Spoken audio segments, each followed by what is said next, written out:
Assalamualaikum warahmatullahi wabarakatuh. Arrantan inshallah ta'ala magaalati yetiqisho keessa baradootu natti roobaa jira. Viidiyoo ajaa'ibaa taariikha ajaa'ibaa qabadheetiin si dhufe. You see?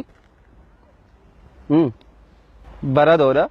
Tanaafin shamiza cufadhee viidiyoo ajaa'ibaa godhuuf dhufe daawwattoota fi hordoftoota kiyya hunda keessanuu rabbi jaallattan jaalladha inshallah ta'ala viidiyoo tana like gootanii share gootanii wal biraan ga'uun dagatina. Viidiyoon inni arrantan waraabuu dhufe viidiyoo taariikha haqiiqii kan dhiyoo tana ta'e dhiyoo tana nama keenya keessatti ta'e obboleeyyan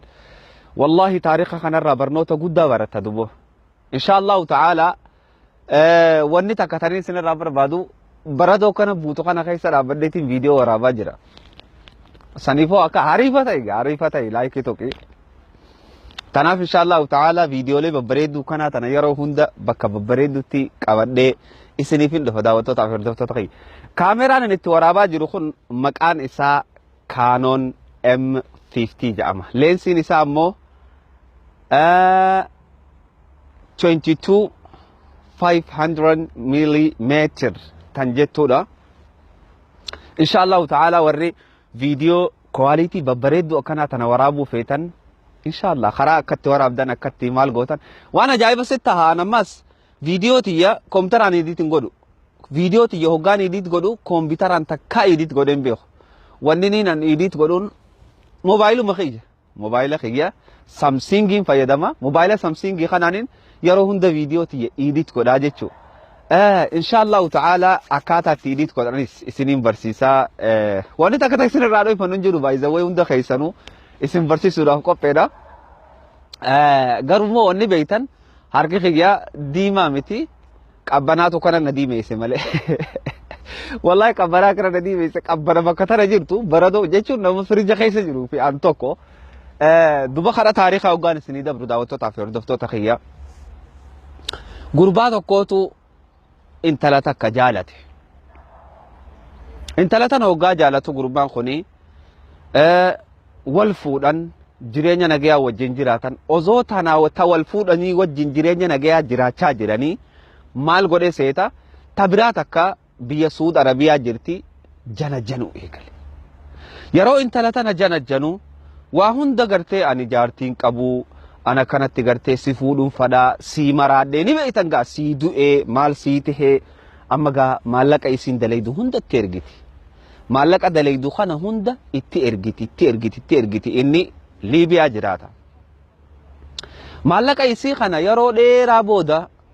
fuudhee dalagaan banatee waan adda addaa godhee biyya ambaa tana keessatti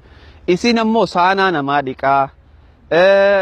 nyaata namaa godhaa yeroo takka haddaamaa jechaa arrabfamaa nyaata kana godhaa turte yeroo kana gaafa kaanfirraa maal murteeffatte aniin tuni deemuun qabaa karaa gartee gurbaa jaalallee kiyyaa kana fuudhuu deemuun qabaa jettee murteeffatte dubo lafaa kaatee gaakuma aadaatti amma deemtee biyya gartee Liibiyaa jedhaniin tana dhufte waan ajaa'iba isinitti ta'a hoggaa biyya Liibiyaa jedhaniin tana dhuftu ni barbaadde ni qeebale intala tana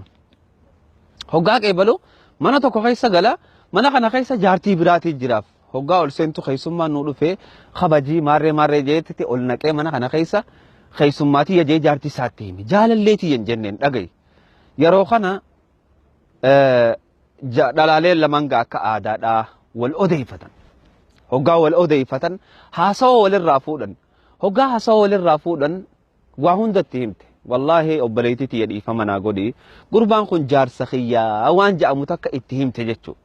gurbaan kuni jaarsa kiyyaa anana fuudhee jira waan ja'amu intala tanatti himte yeroo tana intalti gartee Suudii dhufte turrifatte qabeenya isii hunda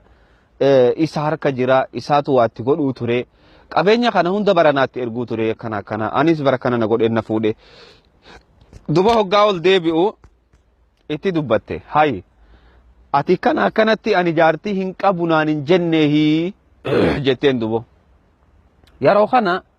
wallahi dhiifama naa godhi jaartiin qabaa